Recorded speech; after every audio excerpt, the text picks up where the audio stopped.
This is the Digital Marketing Experts Podcast episode. No, why am I trying to sound like a radio announcer? Experts on the Wire, episode 5. Phil Rozek.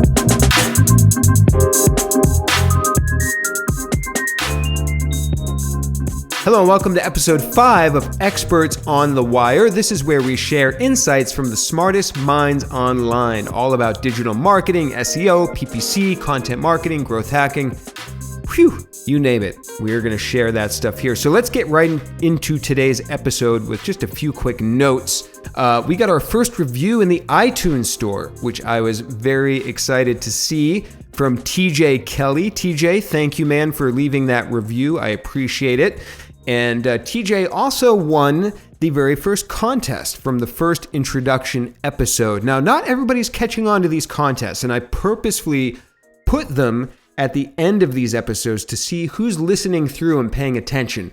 And I've had a few people utilize the hashtag.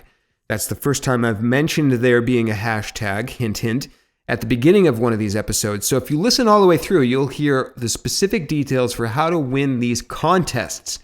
So TJ Kelly also won 30 minutes of free consultation with me. I gave him content strategies and ideas for some sites he's working with. I also want to announce the winner of the 30 minutes free consultation with Brian Dean of Backlinko. Drum roll, and that goes to Andrew Hubbard. Andrew, thank you for paying attention, using the hashtag, hint, hint again, that you'll hear at the end of the episode. So Andrew, I'm going to connect with you on Twitter and hook you up with Brian so you can have your 30 minutes of free consultation with him. I'm going to announce the winner of the contest with Ross Simmons on Friday when that episode comes out. Definitely check out that episode number 4 with Ross Simmons. He shared some really awesome tactics for SlideShare content and promotion, among many other things. And after this week's episode with Phil Rozek, which is going to be great, I promise you, he shares lots of local SEO information. We're going to cover stuff about link building for local SEO, content marketing for local SEO, and of course, the very treasured NAP, name, address, phone number listing optimization for local SEO. He's also going to talk about how to get rid of negative reviews, such as in places like Yelp. And then after Phil, we're going to have Jennifer Slegg on episode 6. If you don't know Jennifer, she runs the SEM Post, which is one of the leading news websites in the search industry. And she does fantastic jobs analyzing things like the Google Quality Rater Guidelines, among many other things. So Jennifer Slegg's episode is coming up on Friday of this week. So without further ado, let's get into episode 5 with Phil Rozek. Welcome to the show, Phil. How are you today? Doing pretty well, Dan. Hey, thanks for having me today. Yeah, you bet. So as I was mentioning when we were chatting just before I hit record, this show, I really want this show to bring value to business owners, to people that run their own websites. And I think this episode is really going to fit that bill because you can speak to this yourself, but local SEO is such an important component to people that own local businesses. And I'm just really excited to dive in and get some information. So that kind of leads into my first question actually for you, Phil, is who should be concerned about, quote, local SEO? Basically everybody. I mean, I think every kind of business owner needs to be concerned about it on some level because it really ties in with kind of classic organic SEO too. I mean, that's at least half of it right there. And the rest is kind of common sense marketing. So the whole idea of what local SEO is a separate thing is kind of a misnomer. But, even if you're a non-local business, like even if you let's say you sell shoes online, obviously you want to make it for local people who happen to be local e-commerce customers to find you if they're looking for you. And when they do search for you by name, you want to have reviews. You want to kind of build up that reputation. And that's a big part of local SEO right there. So in order to have reviews, you got to have listings on the sites where you can get reviews, like Yelp, Yellow Pages, even Zillow, etc.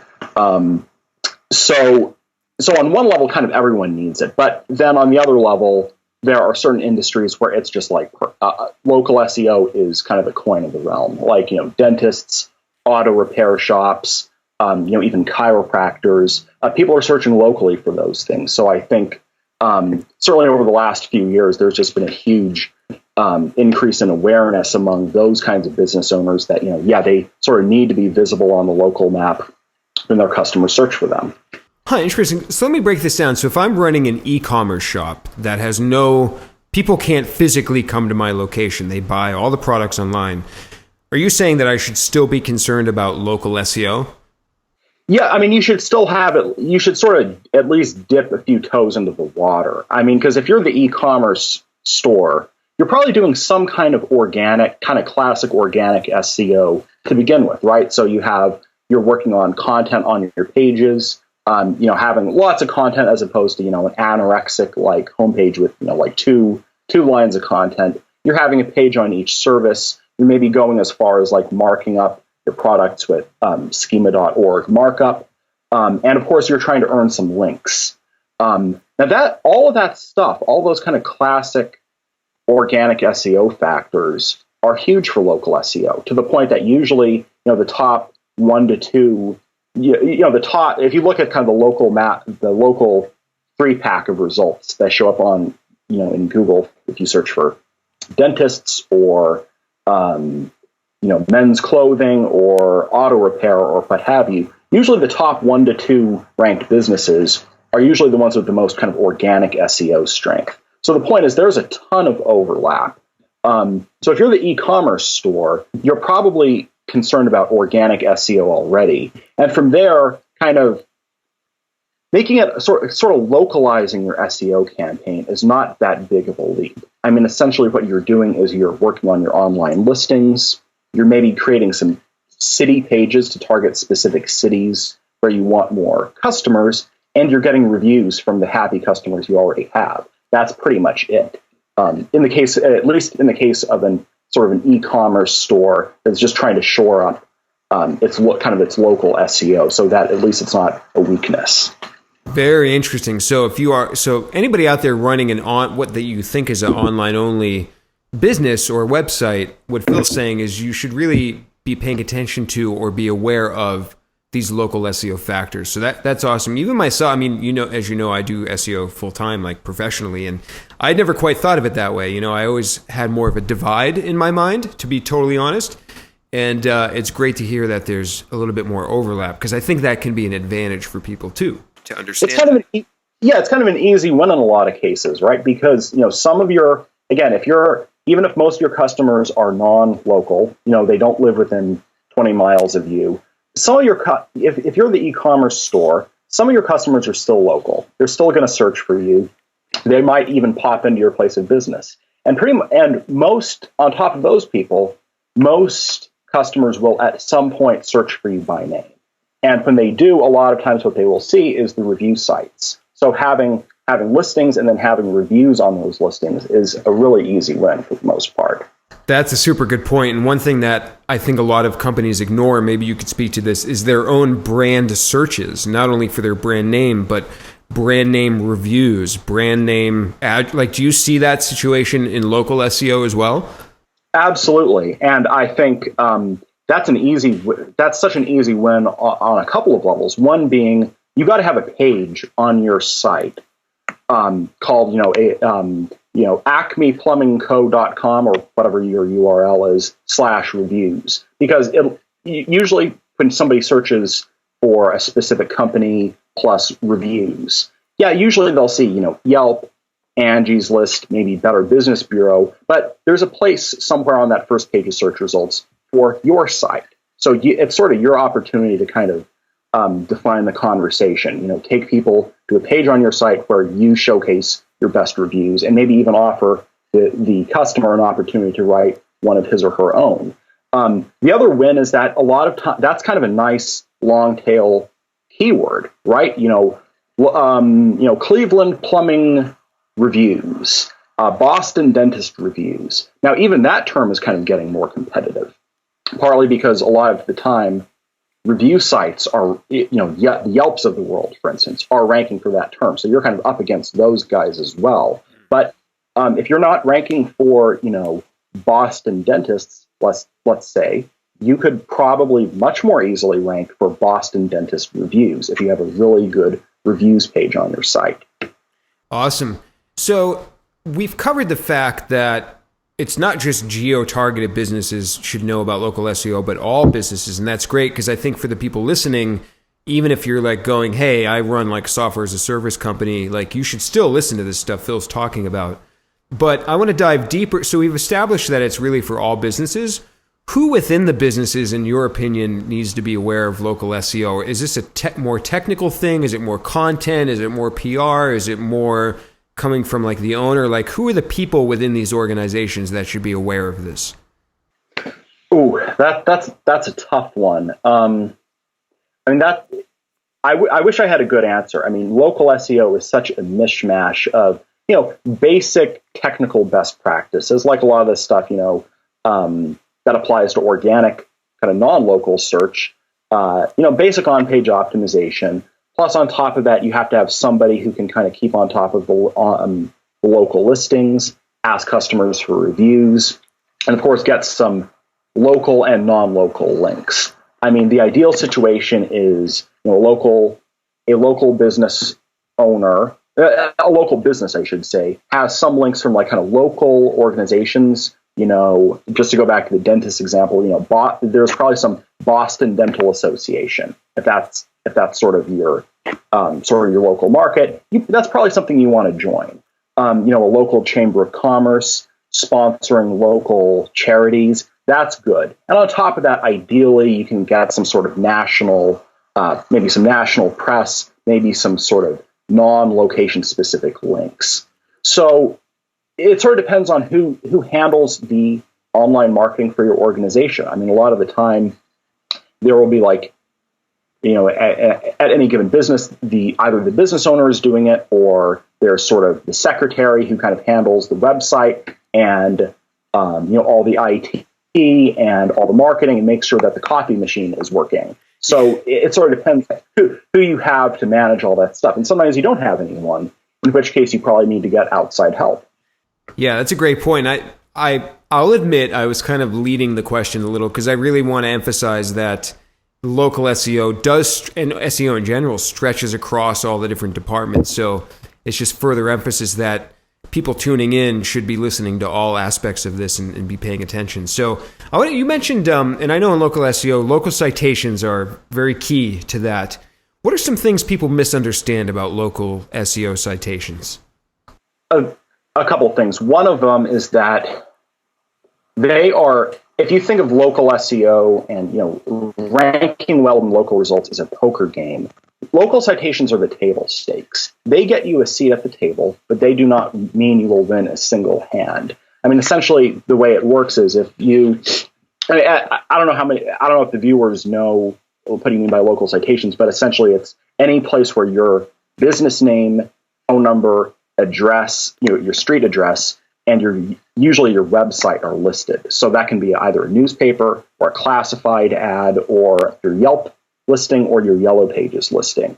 But people think is that, well, okay, I worked on my citations a little bit so that they're not as screwed up, so that the same phone number and the same address and the same name is used consistently across all the citations. Boy, that worked great. Now I went from ranking number 37 to ranking number 3. I'm going to pile on 300 more citations and then get to number 1. Well, it doesn't work that way. There's a point of diminishing return because basically, in a nutshell, the role of citations is Google. If you're trying to rank in the Google Places kind of local 3-pack, Google looks at these sort of third-party trusted sources to make sure that your business information is accurate.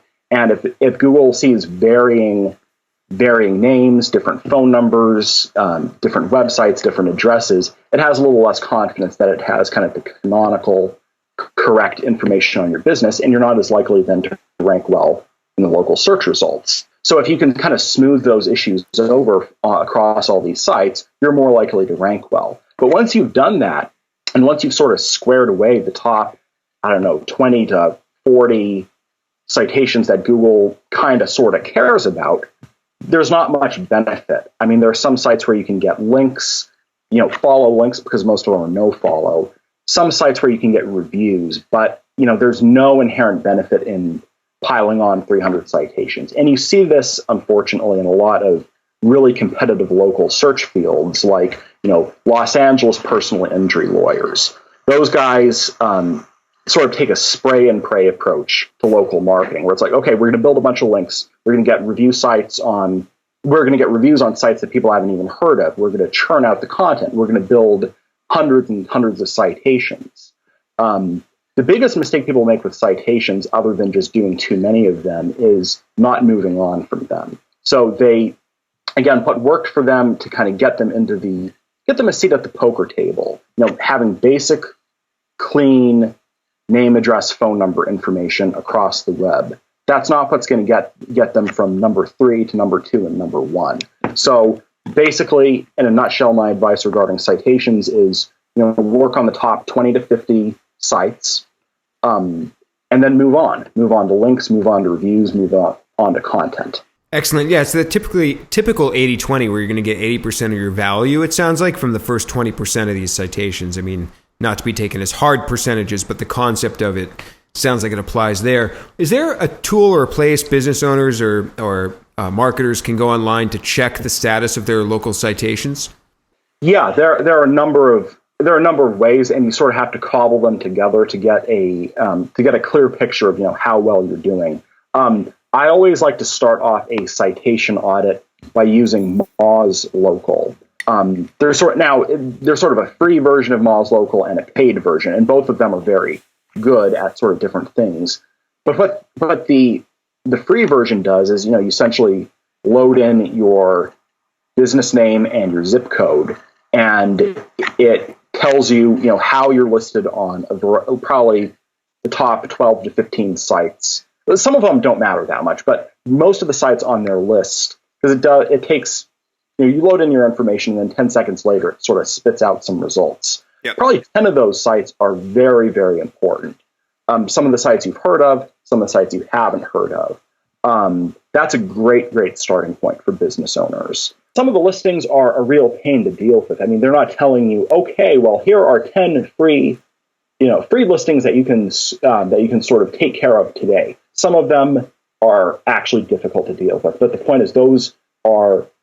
I love the Moz Local tool because it really focuses on the sites that count. You may have heard of a tool called Yext. I think probably a lot of people listening to this today have heard of a tool called Yext, and it does a very good job of sort of cleaning up your listings on a variety, 40 to 50 sites, some of which are well known, some of which aren't. But the trouble is, a lot of the sites don't really matter to your local rankings. So a lot of time, they have this very hard to avoid free scan tool, where if you go to your MapQuest listing, if you're the local business owner and you try to fix your MapQuest listing, Yext actually basically owns MapQuest now. So what will happen is you go to these sites and you try to fix your information, and then Yext tells you that your name, address, and phone number is wildly inconsistent across all these different sites. But the thing is, a lot of those sites don't matter. And so you can get your listings fixed up on these various sites, but it won't necessarily help your rankings one pinch. Whereas the nice thing about Moz Local is that it only shows you a few listings, but they're very high payoff. And so if you can just square those away, you'll at least be you'll be off to a good start. That's really good to know. And one thing that I think the business owners will find useful, because I'm sure you hear this all the time. I have people come to me saying, oh, should I use Yext or this tool or that tool? And oftentimes they're misguided and they're using or paying money for tools that aren't delivering value when there's a tool like Moz Local that delivers more value. And look, I wish I could be nice to all tools out there and not say bad things about them, but I care more about business owners than the tool companies. So is it safe to say that in general, Yext is something that should be avoided more often than not from what you find for local? Yeah, for single location, especially kind of small mom and pop type businesses, it's sort of like if you're a one chair dentist office, if you're a small restaurant, if you're a one tow truck auto repair center, it's a good tool in a lot of cases. Yext is a good tool in a lot of cases, especially if you're sort of doing enterprise level local SEO. It can be really good for that. But yeah, I mean, essentially, if you have one location and you probably therefore don't have a whole lot of mess among your citations. You probably have a pretty consistent online fingerprint, of your business name, same business name, same phone number, same address showing up, more on most of the different online listings. It's kind of a one-time thing. So you just clean up those listings and you're good to go. Whereas Yext bills you about $500 a year per location. So in the case of a single location business that is, that just has some one-time cleanup to do, for that I would not recommend Yext, but I would usually recommend Moz Local. What about Yelp is notorious for their salespeople hounding people to upgrade? Is there any value to being a Yelp Pro or Premium or whatever they call it? Yeah, it totally depends on your industry, and it depends on, oddly enough, where you're located. I mean, I've had clients in the Bay Area, for instance, which is really the hornet's nest of Yelp. That's where they're headquartered, and Yelp is huge there. Some of them advertise on Yelp, and it actually seems to bring home the bacon. But for the most business owners, it's not worth it. I think it's generally $300 a month, and I don't know whether it's a case of Yelp advertising reps saying something that they shouldn't, or kind of business owners hearing the Yelp reps the wrong way. But a lot of times, what happens is once you get a review on Yelp, especially if it's a good one, you'll start getting sales pitches from Yelp. They'll call you and say, "Hey, we noticed you're getting more foothold in Yelp. Do you want to advertise with us?" And for one reason or another, a lot of times business owners get scared that if they do not say yes to advertising, Yelp will remove their reviews or start filtering all of their reviews. Yeah. That doesn't seem to be the case. There's kind of a conspiracy theory that says, well, if you say no to Yelp's advertising, they will take away all your reviews and basically only let the bad ones show up on your profile and filter all the good ones. That doesn't seem to be the case based on my experience. But on the other hand, and I'm not a Yelp fanboy by any means, and I would say, generally speaking, advertising on Yelp is not it, unless you're in the Bay Area or New York. It's probably not a good use of your money, and it's unlikely that they will take your reviews away or just filter the good ones if you say no to advertising. So, in other words, don't be afraid to say no. Awesome. Good advice. I'm glad people can hear that from a local SEO expert. But again, I want to mention to people that we're doing a contest at the end, so make sure to listen all the way through to the end of the episode where Phil is going to give away something of great value. And for somebody that tweets the episode, and I'll explain the details at the end, but we're going to award that to one lucky winner at the end of the episode. So let's get back to reviews. So I know they're important. I think other people probably know they're important for local SEO, but how do you get them? I mean, that seems like the holy grail of local SEO in some ways is getting reviews. Can you email people and ask for them? Can you put them in your printed material in your office? What's the best methods for getting reviews? Well, it sort of depends on the industry because some people are really hemmed in. If you're a financial advisor, for instance, you can't do a damn thing. You can't ask for reviews, and even if you get one, you can't put it on your website, which is usually not a problem. But those guys are really constrained. Obviously, if you're a psychotherapist or you're even just kind of a medical doctor, I think there are some no-nos kind of related to HIPAA that say you can't specifically ask for reviews. I think there's probably more to it than that. But the point is, my number one tip is know your industry. So don't run afoul of any rules that say, you can't ask customers / clients / patients for reviews. And even if you get them, you can't put them on your site. So know the rules first and foremost. Other than that, assuming you are like most business owners and you're not in an industry where reviews are kind of a legal quagmire, it's just a matter of grinding it out. And it's a matter of being very diagnostic. Even if you ask, 10 customers for a review, and you ask them, assuming you ask them more than once, ideally you ask them first in person from their sort of smile on their face, and then you ask later by email, because the chances are that they forgot, and they'll write a review if you just remind them. Even if they don't follow up and don't write you a review, that's a good opportunity to learn why. Why aren't they doing it? Is it that they had a crappy experience with you and they don't want to it's not good enough that they can sort of pretend it's okay and write a good review for you anyway because you're a nice guy, but it's not bad enough that they're willing to give you 2 stars or 1 star on Yelp. So figuring out, you can use that as sort of, even if you ask people for reviews and you don't get the feedback you want, or you don't get any reviews, that's sort of, you can learn a lot about your business. It also depends on the site, because some sites make it way easier than others to, just to put a good word in for you online. Yelp and Google Plus are kind of the usually the highest payoff sites to get reviews on because they sort of have the most visibility. But the flip side of that is they're also the hardest to get reviews on, because with Yelp, if you're not an active reviewer, you haven't written more than about 5 or 10 reviews, your review is probably going to get filtered. So your job as the business owner is sort of to identify people who are already active Yelpers and only sort of nudge them for a review, because Yelp actually doesn't even want you, quote, asking for a review. You sort of have to do it with a wink. I was going to ask about that. What is the fine line between nudging and asking? Like, how does Yelp even know what that is? They don't. That's the thing. Yelp, there's a little more bark than bite with Yelp. They don't want you asking for reviews, but it gets to be a huge gray area, because you can ask someone for a review, and Yelp has no way of knowing that you actually asked that person for a review. 90% of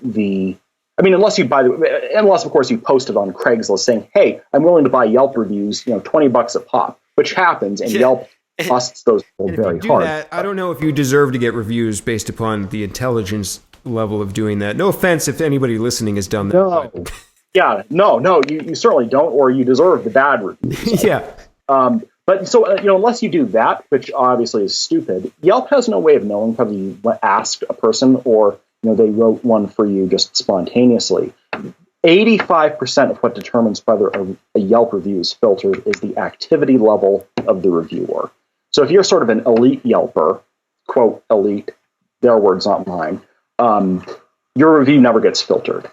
If you've written, 0 to 10 reviews, or especially 0 to 5 reviews, there's a good chance your review will get filtered. But only once you've sort of established yourself as an active Yelper, not kind of a one-timer, then Yelp sort of trusts your reviews. And you could write a totally hideous review. It could be 1 star, it could be 5 stars, it could be 1 line, it could be like a Tolstoy novel. It doesn't matter. Once you are a trusted Yelper, your review is not going to get filtered.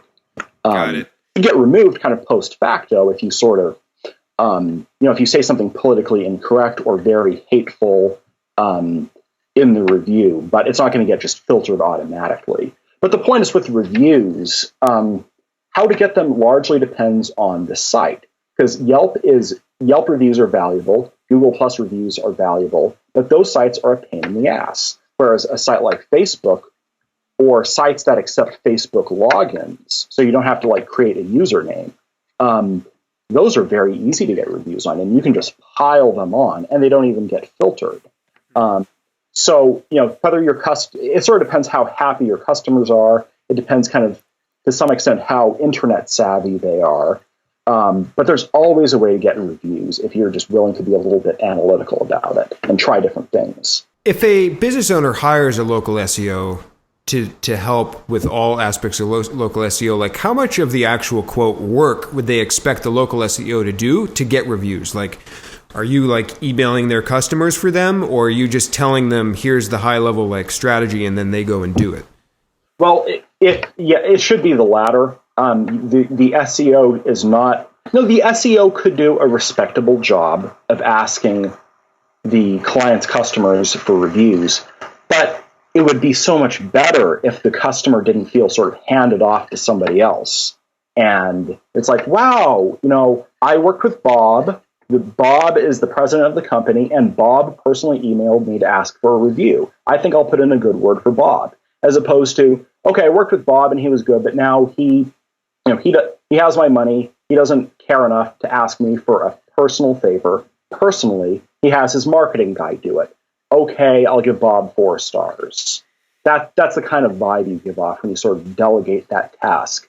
It's also kind of a shame when local business owners want to hand that off, because that's kind of the fun part, right? You think of how hard you work to sort of learn your trade, to get into business, to stay in business, then to get customers and to do a good job for those customers so they don't hate your guts. And then you're not going to ask them for sort of the satisfaction of a review. And it can be an honest review. It's not like, well, you have to give us 5 stars or else. It's, you want honest feedback. But that there's such satisfaction in doing that. Like, it boggles my mind that some business owners don't want to do it. And if it's like you have so many customers that, you don't know how you're going to find time to ask all of them for a review. Well, that's a pretty good problem to have now, isn't it? Some of the most successful businesses I've seen, and this could be a chicken or egg thing, but a lot of the most successful ones ranking online, I see the business owner in Yelp replying to like everybody, or acknowledging that somebody has taken the time to comment on their business. And I'm a huge advocate of like customer service online. I think it's a huge gap for a lot of businesses. Would you say the reason that businesses that don't do that, are they just being lazy? That is a great question. It really depends on the case. I used to be totally gung-ho, totally in favor of, respond to every single review, whether it's positive or negative, because, it shows would-be customers and, like past customers too, that you care and you listen to them, and, that they're that you're watching, and it sort of conditions people then to write a review because they know you will read it. So, that's the plus side, but the downside is, if you ever get basically a troll, either a disgruntled employee or a competitor or just an idiot customer who writes an unfair review of you online, then if you've been responding to all of your reviews until that point and you don't respond to that one for reasons good or bad, you look stupid. And so you're sort of committed at that point. So my advice is generally, try to respond to reviews, but don't do it without fail. Give yourself a little bit of wiggle room, that if you want to kind of strategically not respond to a review for one reason or another, then at least you don't totally paint yourself in a corner by having responded to every single review in the past. Awesome. Let's dip into these negative reviews for a second. I hear this question all the time. What do people do when they get a negative review? That's a tough one. I mean, it depends on the site, for one thing. Let's go into a specific example then. Like, let's say I'm a dentist and I provided a service and somebody for some reason is unhappy. Like, let's say that I'm not at fault as the dentist. I just have a customer that's venting one day and they go into Yelp and they leave a review that says, oh, this dentist is the worst. He charged me. He didn't do the work, blah, blah, blah. And it's not true. What should the dentist do in that situation? Should they resolve it privately? Should they respond publicly? What's a good course of action? And let's say this is a Yelp review. Oh, Yelp. Well, that's an interesting example, because Yelp is basically the one site where there's a chance that you can get the review removed if it's not legitimate. Usually they won't. On Yelp, basically, if the reviewer says anything kind of overly personal, if the reviewer mentions your gender or your race or your religion or your appearance and whatnot, that's usually grounds to get the review removed. If you sort of if you flag down the review and kind of report it on that basis. Usually Yelp, though, contrary to what they say, will not remove reviews that are not from a real customer or that are kind of unfair. They really don't like to take sides in that, unless it's just blatantly obvious that the review is not, like, either not from a customer or is just totally off topic. Usually you're out of luck. And that's Yelp. Yelp has the most oversight of any of these review sites. I mean, if it's Google Plus, if it's Yellow Pages, if it's a niche site, even like Avo or Health Grades or Dealer Rater, forget it. The review is not coming down. Really the question becomes, well, how do you respond to the review? My number one tip is wait a day or two and don't like bash out some angry sort of petty sounding reply in haste. Just wait for a day, kind of let it bother you for a day and chew away at you for a day, if necessary. But, you're going to come back to it a little bit cooler, with a bit of a cooler head. And then, then you're in a position either to write a very kind of logical and friendly and sort of even keel response, or to reach out to the customer and sort of resolve the issue without sounding like it's it cost you a night of sleep. So my number one tip is wait a day, and then a combination of first reach out to the customer, and if you don't get any response there, eventually respond to the review. What you don't want to do is think, oh my God, somebody wrote me, tore me a new one on Yelp. Every day that goes by that I have not responded to that review, I am losing customers because it looks like the disgruntled customer gets the last word, and I'm just kind of avoiding them. I better bash out a reply to that review. You don't want to do that. People are probably not seeing it. They are used to seeing unfair reviews on Yelp in particular. So the point is you have time. So you really want to think it through. Yeah, that's a really good point, especially not to give a knee-jerk reaction. There's a phrase I love, the space between stimulus and response, which I've heard from Stephen Covey. That's perfect. Yeah, that sums it up in a nutshell. Yeah, I think it applies well. So let's move to link acquisition for local SEO. So as people should know, a general SEO, as unfortunate as it is in a certain sense, link acquisition is still a fundamental part of ranking well in search. So does the same concept apply over to local SEO, just in terms of earning, regular types of backlinks? Absolutely. With local SEO, I tend to take my philosophy is, you want to get some kind of local specific links, local Chamber of Commerce, local meetup.com groups, local industry associations, local charities. And, ideally you want some kind of national links, sort of non-local, I should say, non-local links in the mix. But yeah, it is very much a factor. Some people, when they think of local SEO, they just think, oh, well, that's Citations and Google Plus pages. Not the case.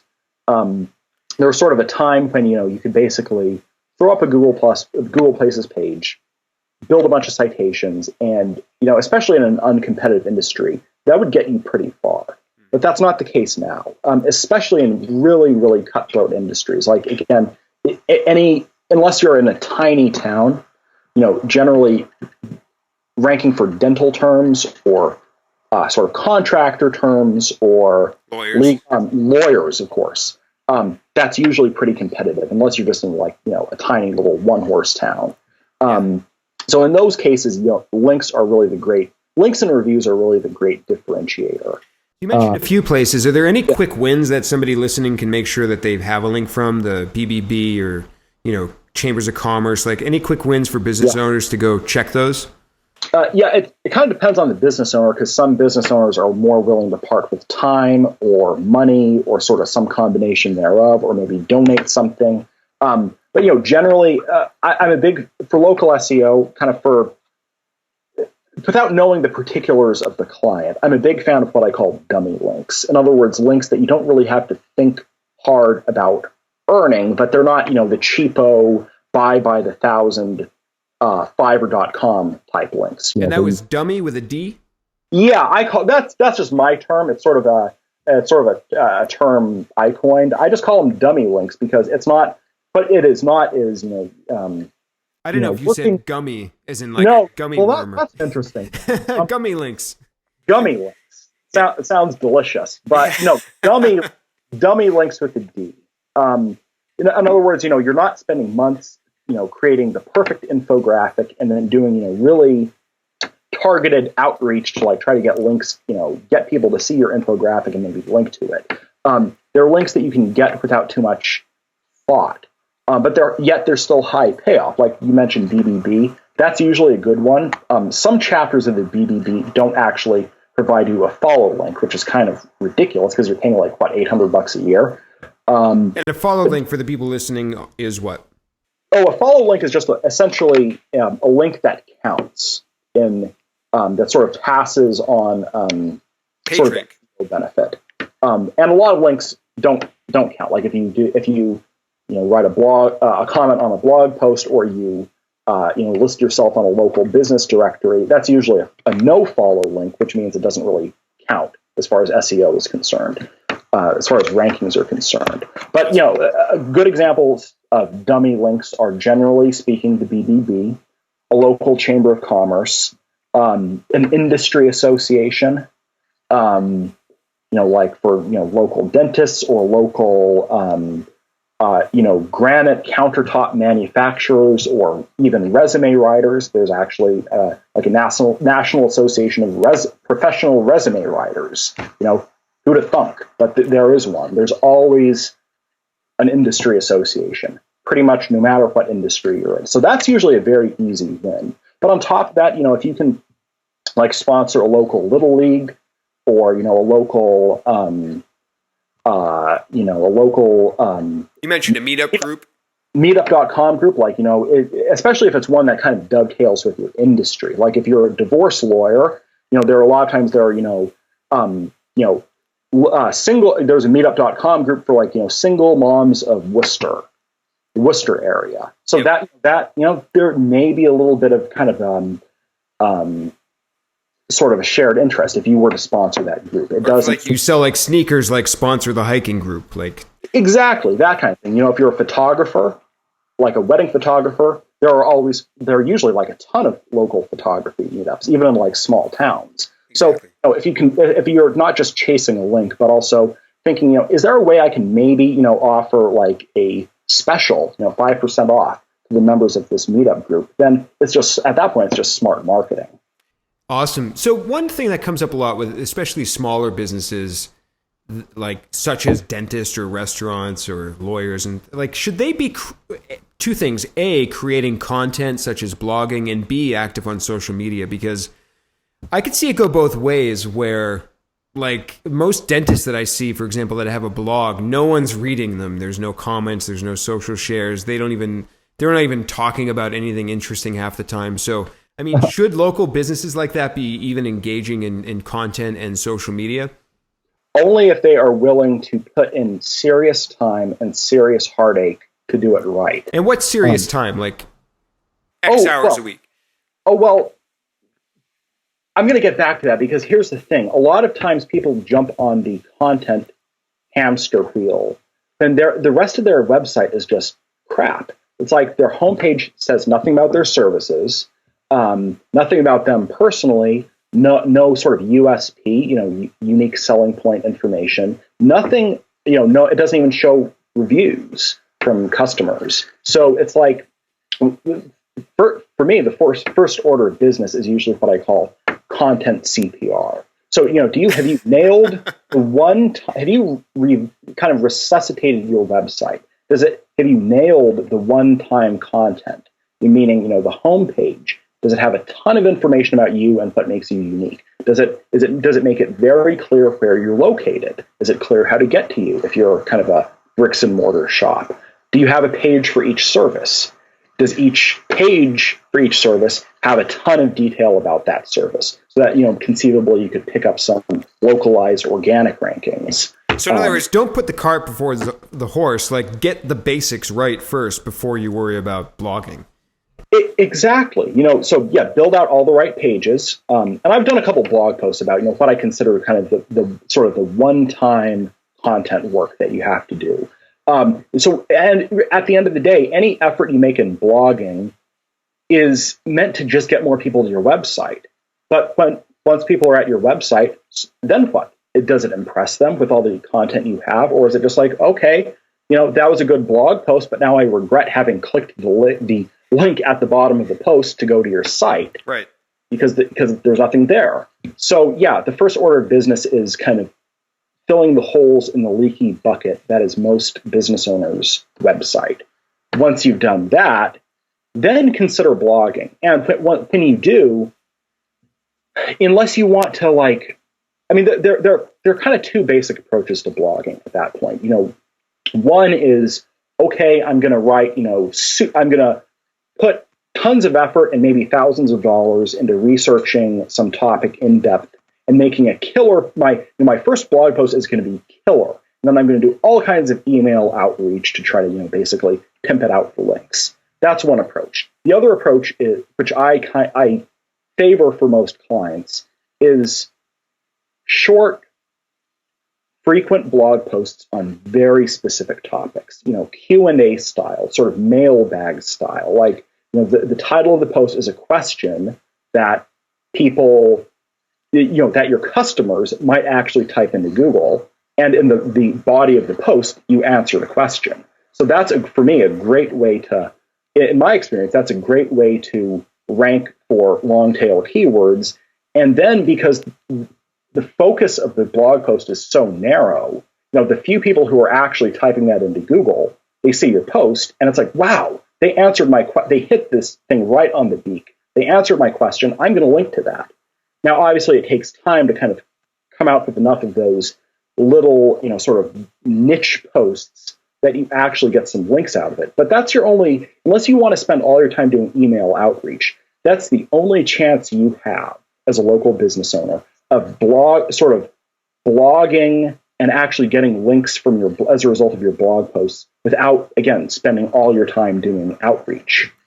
Yeah, it totally makes sense. I mean, the point of that, like the higher strategy in that you alluded to, was actually helping people with that content. So not just going, oh, I have a keyword and how am I going to just, stuff keywords in this thing and then rank it because I heard that you're supposed to do that. Exactly. I've heard that we're supposed to have fresh content, blah, blah, blah, blah, blah. But how can I actually answer like a question my customer might have? So would you suggest maybe just business owners, like maybe keeping a list of questions that they get asked, almost like an FAQ?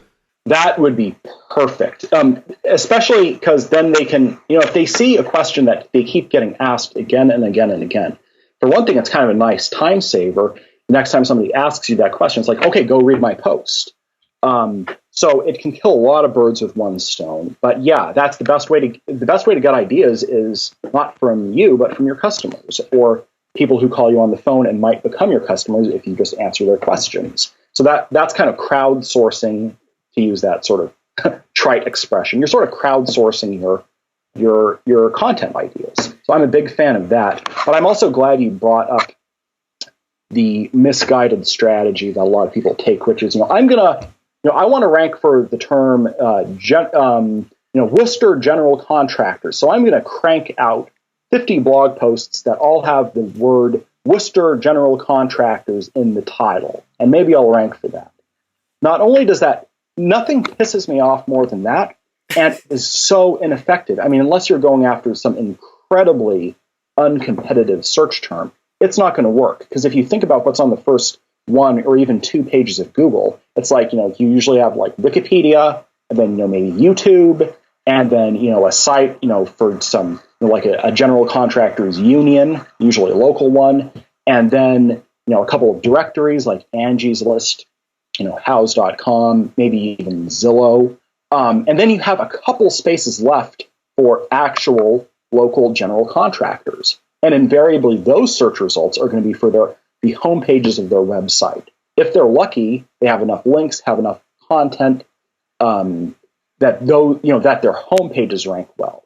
Your crappy little blog post is never going to crack the page 1 or probably even page 2 for competitive search terms. So don't even try.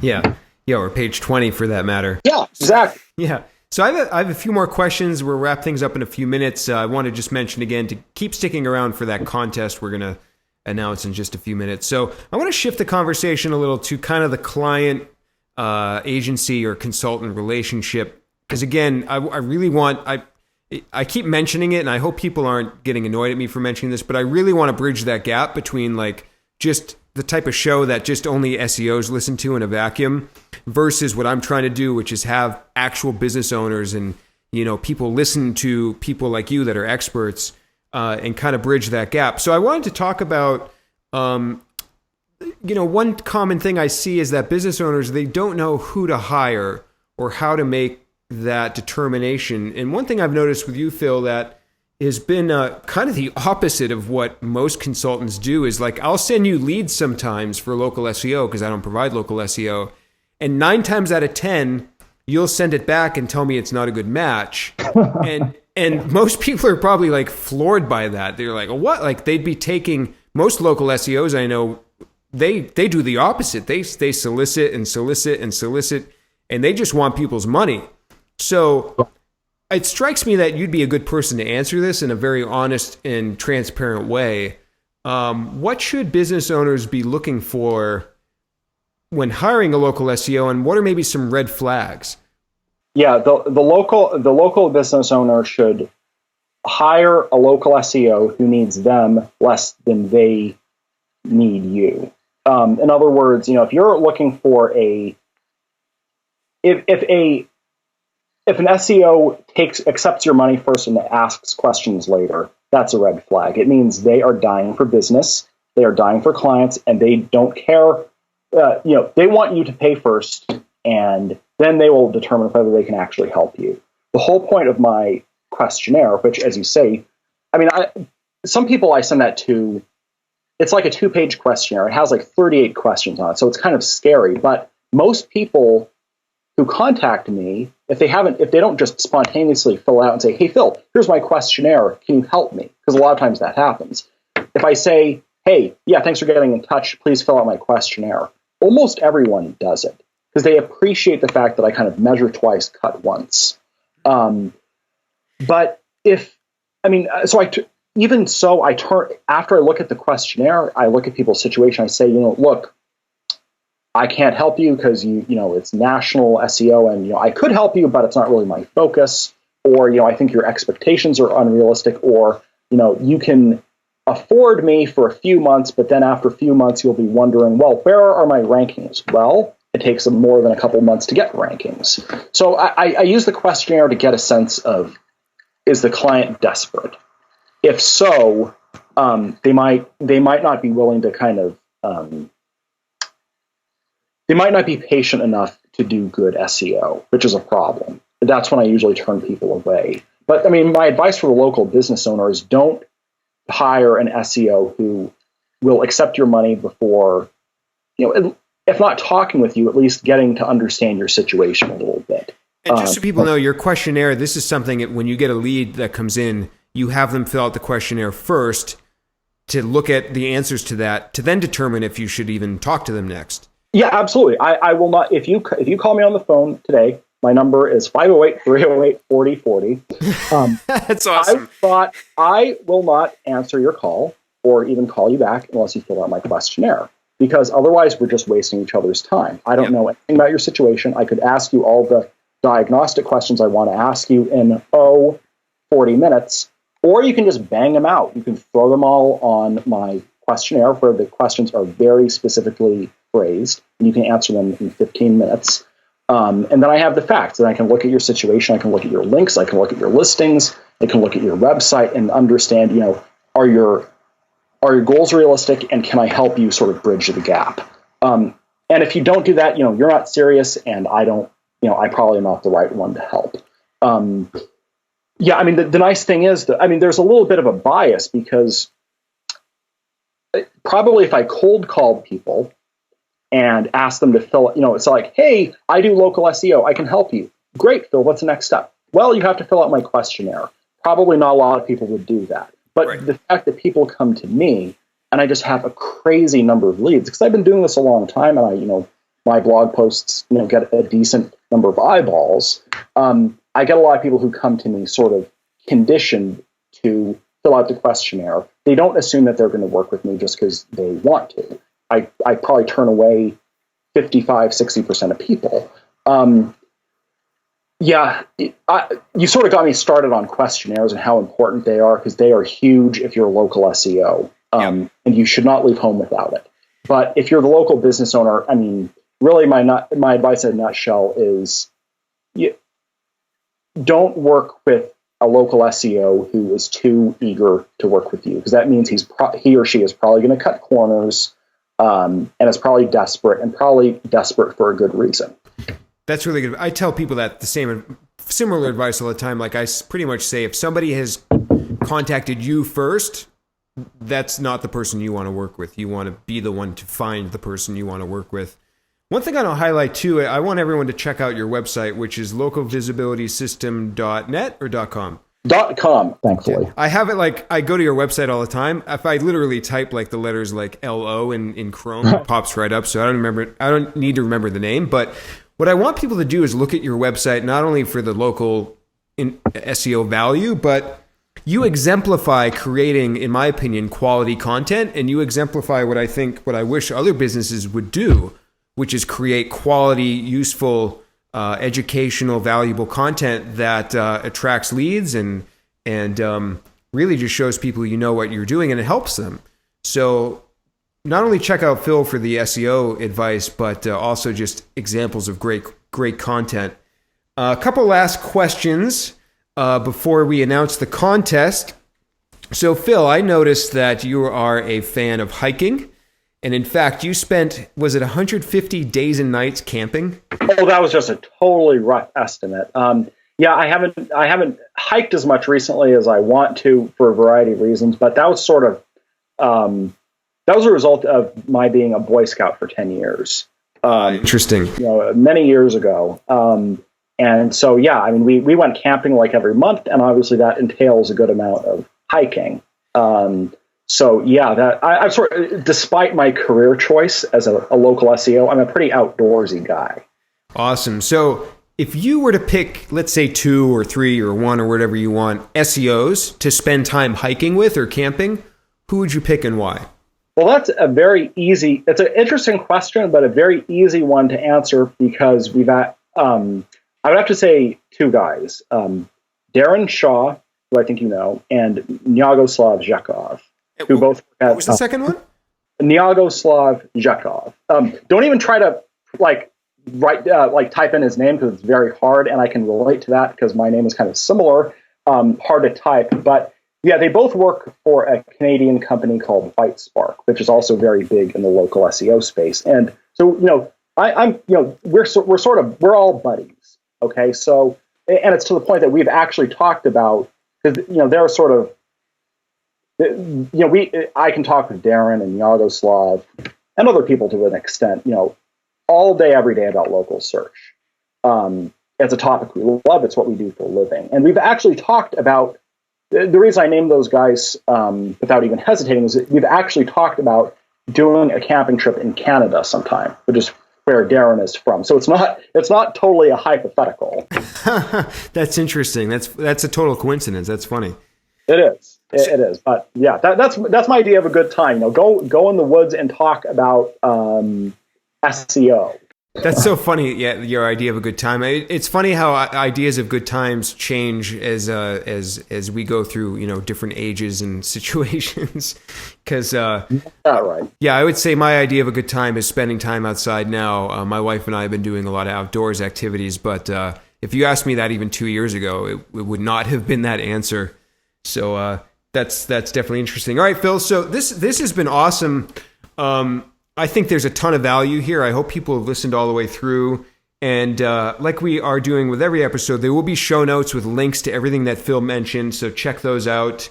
And I would appreciate anybody that loves the episode to give a review, or loves the podcast to give a review for the Experts on the Wire podcast in iTunes.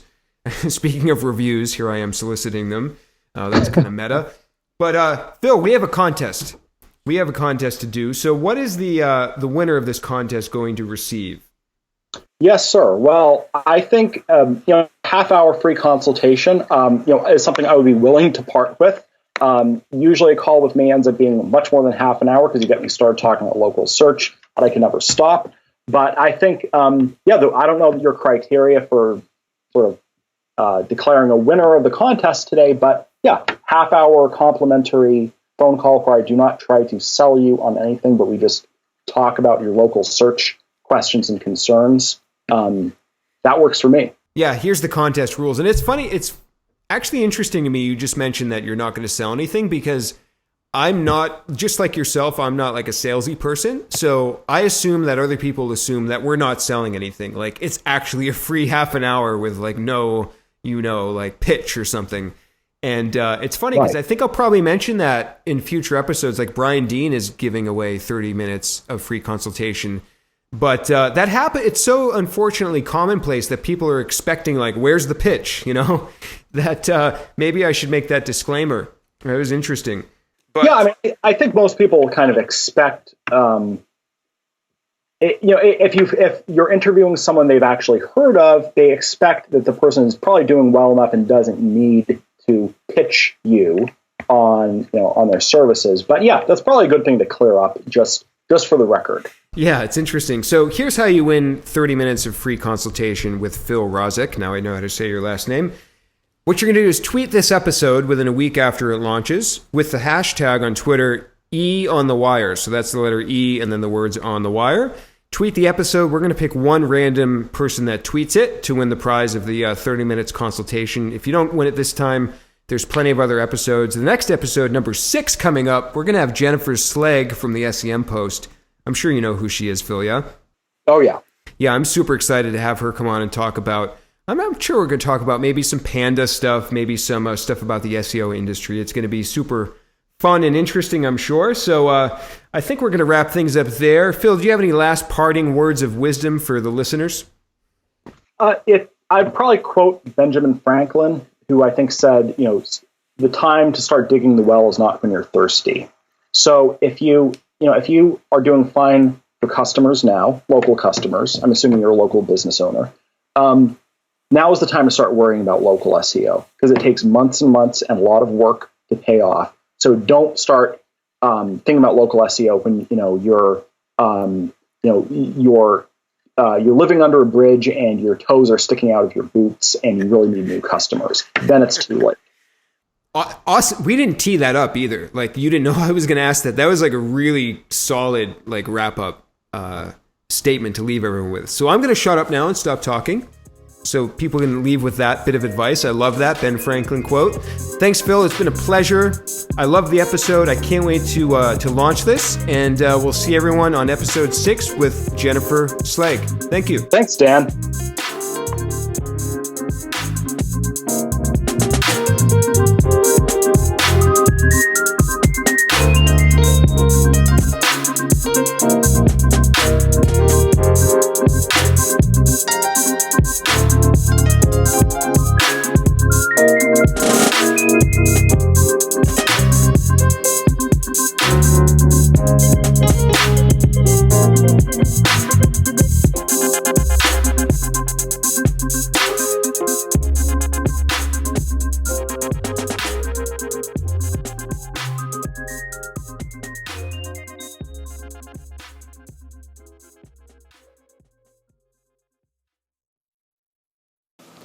Hello and welcome to these. Wait, what episode is this? I'm sorry. We are episode. Let's see. I did Marie. Sorry, AJ, Brian. 5. That's what I thought. Okay. 5. Okay. Cool.